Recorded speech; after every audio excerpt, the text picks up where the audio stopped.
Hi, my name is Russ, and I'm the developer of the Ensembles package. Thank you very much for coming to this video on the logistic function. If you've never heard of the logistic function, hang on. This is going to be a ton of fun.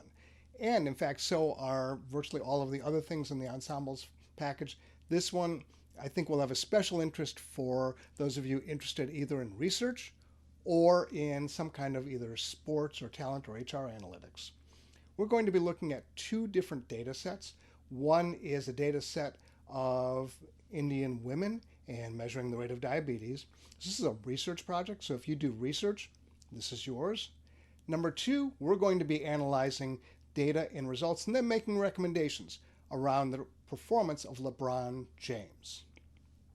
Logistic analysis allows us to do this. The Ensembles package makes it both very easy and very powerful. So you're going to see all of this done completely, totally from beginning to end, which I think is so cool. So stick around, enjoy the show, look forward to your comments, and let's get started.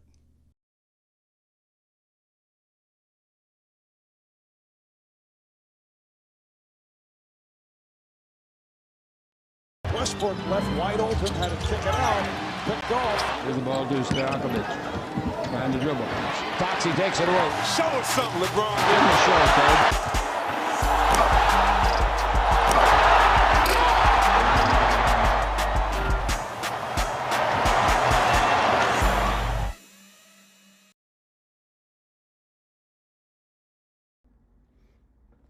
So welcome to the Ensembles package, and what we're going to do is we're going to move data science from something that looks like this, where you've got kind of one lone soldier pounding out code, working on it as best they can, to something that is for the rest of us. And in fact, lots of people can get involved, can help, can understand, can make recommendations. There will still be plenty of experts, plenty of need for that. I don't think that's going to diminish. In fact, I think that's going to increase. But we're going to do our best to spread what this can do times as many people, groups, organizations, and companies as humanly possible. So what is this? Well, this is a totally new kind of AI that automates the entire data science process from beginning to end. It automatically uses both R and Python, individual and ensemble models, regular and deep learning. Summarizes everything, returns all the results to you, and everything's done automatically. And you'll actually see that here. All the models are automatically built with zero errors, zero warnings, zero typos, zero need for you to correct anything. It just works. It also totally automates the techniques of data science grandmasters, in one word, that's ensembles.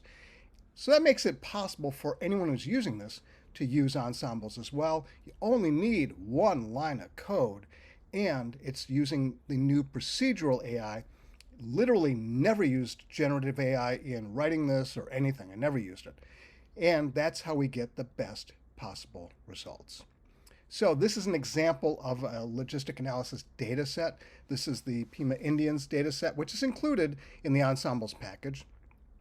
You can see that there are a number of features. You can see pregnancy, glucose, blood pressure, skin thickness, insulin, BMI, diabetes, pedigree, function, age, and outcome. It's that outcome that makes this a logistic analysis. It's a 1 or a 0, a true or a false, a yes or a no.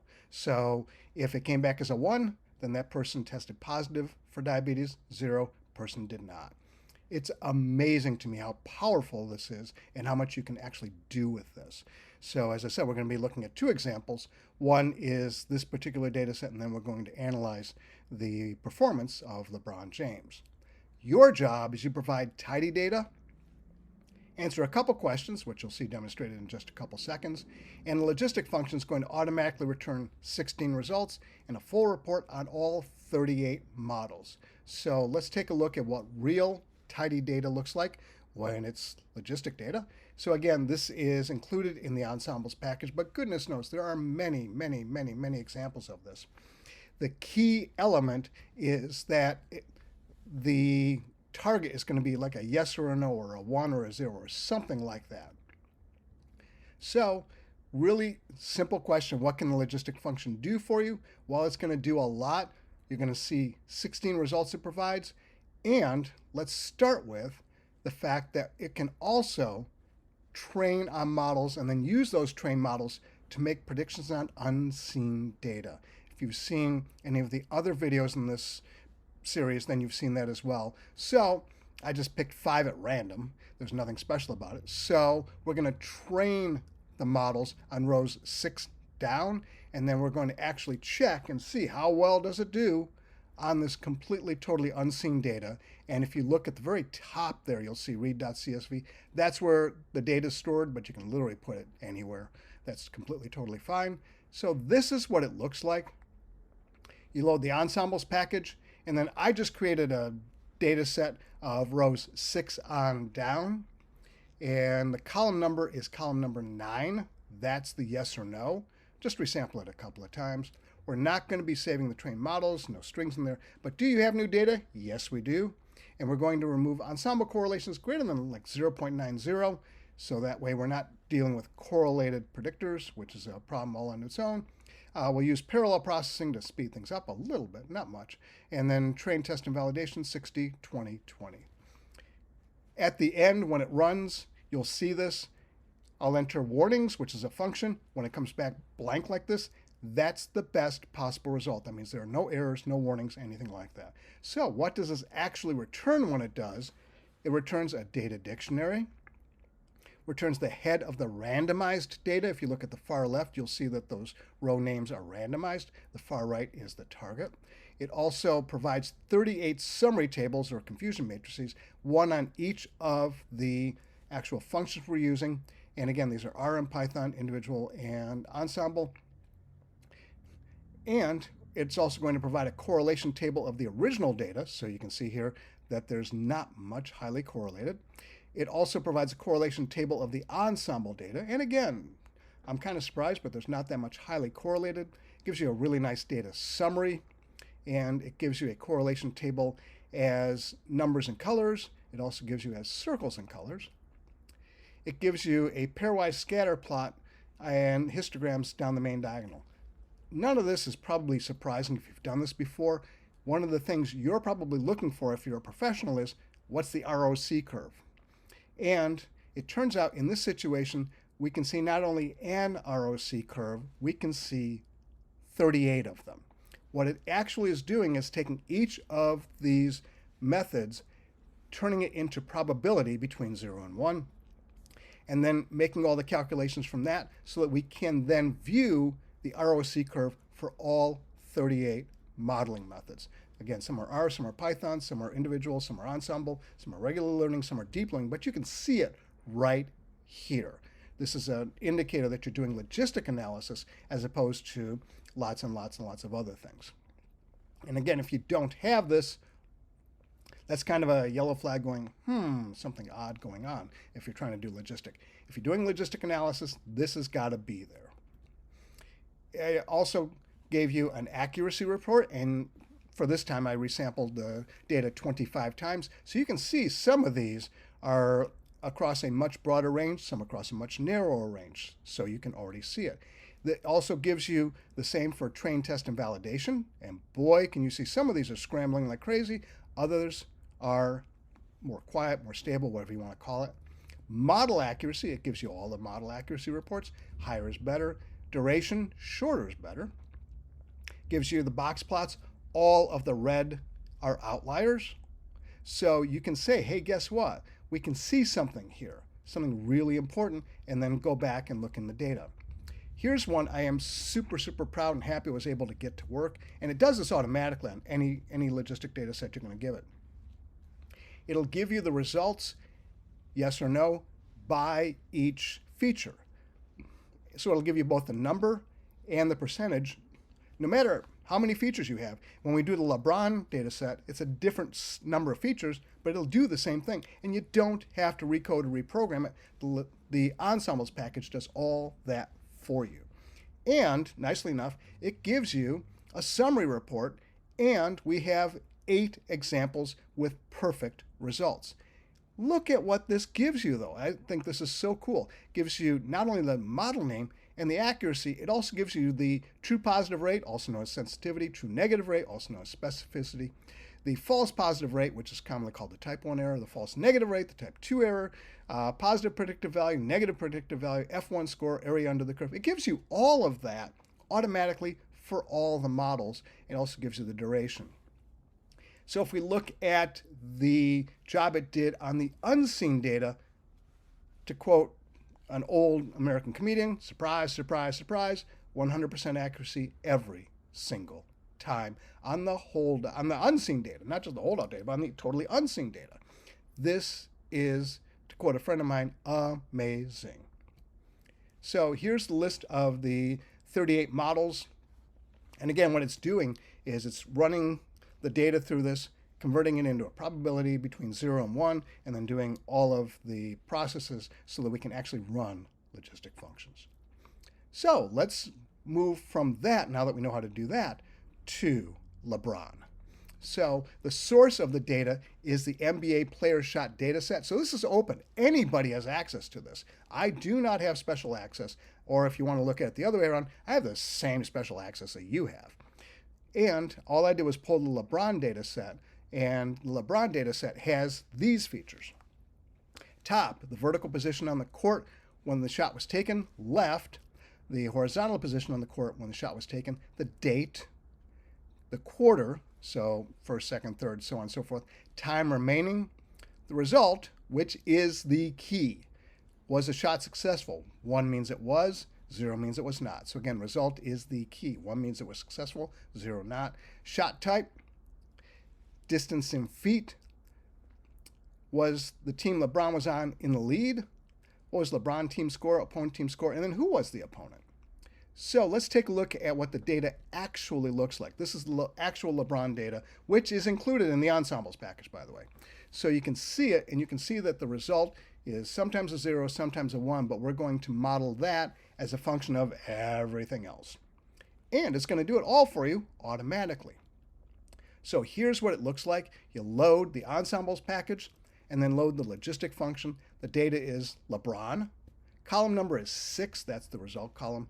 We're just going to resample it twice here. Save all trained models. Yes, that is a huge, huge, huge secret.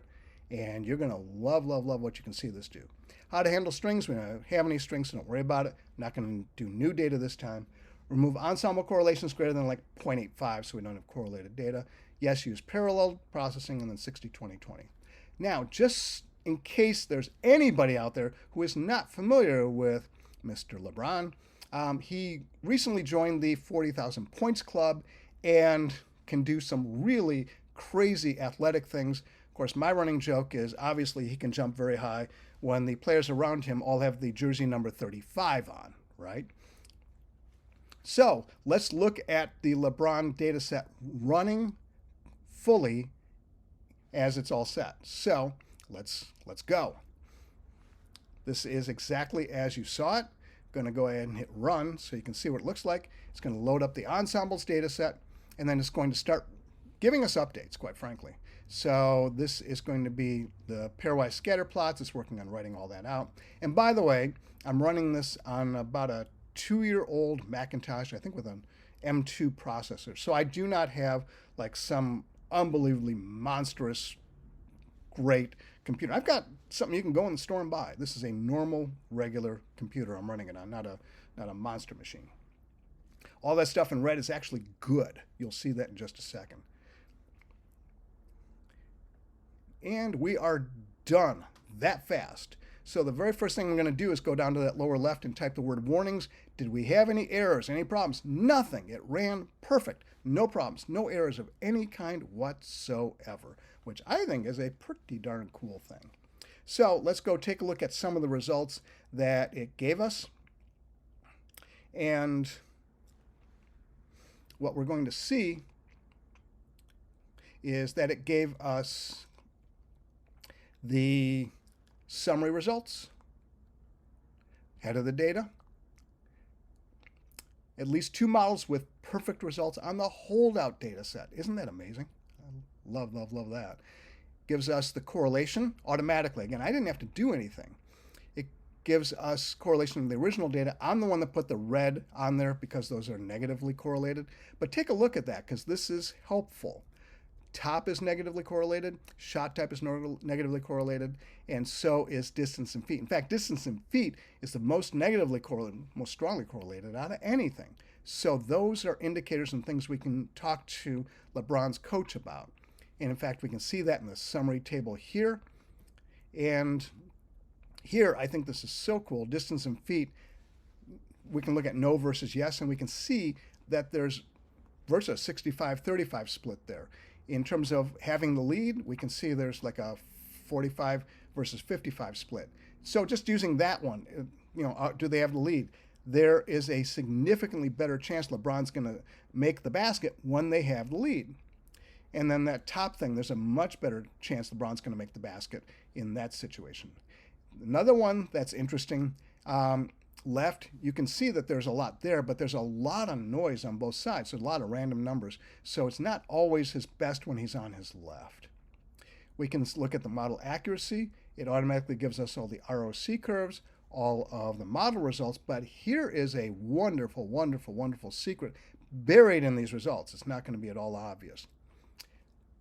If you look back, we saved all the trained models. If you do summary of any one of them, you're going to be able to get a ton of good information. So if we look at like the Bayes RNN and look at the summary, we get all of this stuff that we can use because we saved all the trained models. Here's a good one. Let's take a look at the Bayes GLM model and then do summary of that model. Look what we've got. It gives us all the features, and it says, guess what? Distance in feet is the most strongly correlated. Next, whether they have lead, next shot type, and you can see that by the number of asterisks, and everything else is, not that important. So we can use this to make some recommendations to LeBron, which we'll come up with in just a second. There's tons of trained models. I'm not going to go through all these, but there's tons of them that it saves. And you can see which ones yield the best results. So it gives you everything you can possibly need. So if you were to make recommendations, what would you recommend? Well, here's some of the recommendations that are based on evidence, that are data-driven for LeBron James. One, you're more successful not shooting from the area they describe as the top. Either stay away from that area or practice until you're equally good there as the rest of the court. Number two, as you get closer to the basket, the higher your accuracy improves, but the improvement is huge as you get closer to the basket. Closer distance is the biggest predictor of your success making the shot. Think about that. Closer distance is the biggest predictor. Shots from your left are inconsistent. Practice from your left until the performance on that side is more consistent, or just don't shoot from that side. Because if you want more consistency, that's one way to do it. Get the ball when your team is ahead. The second strongest predictor is your success hitting the basket when your team is ahead. And then this is number 5 is more of a question to LeBron. Most of the other measures here do not actually impact the results in any way, as we just saw. So if we were to ask LeBron one question, that one question would be, what is one measure you think would add and improve our results? So I went and looked, and I said, you know what?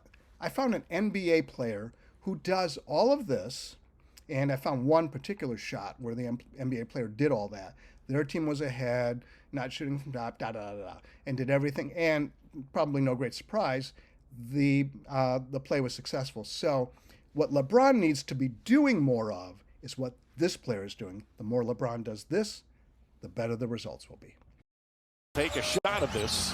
James against Porter. Drives, spins, gets inside. It's good. It's 40,000 for LeBron James, the NBA's all-time leading scorer, with another milestone as the legend of LeBron continues to grow. Over and over, not just his impact on the game, but the league, the organizations he's played for, his teammates, and the next generation. It's been absolutely brilliant to sustain excellence over 21 seasons, and it doesn't come without incredible work and the support of your family. And there's the react. What a moment for the James gang. And here's the standing ovation for LeBron James as he goes to the bench. And LeBron James, first one ever to 40,000. So if you're interested, right now I have this on my GitHub repository. I have not had time to get it up to CRAN. I'm going to do that at some point. So that's the URL for the Ensembles package. And once you get it, you're going to need to load it. This is how you would load it. You install it from the GitHub repository using these lines of code. So hopefully this got you interested and excited about doing logistic analysis. You can see what you can do with it. I think that's really, really amazing. Look forward to your comments. Go ahead and leave some comments, and look forward to seeing you in the next video. Thanks, everyone. Bye now.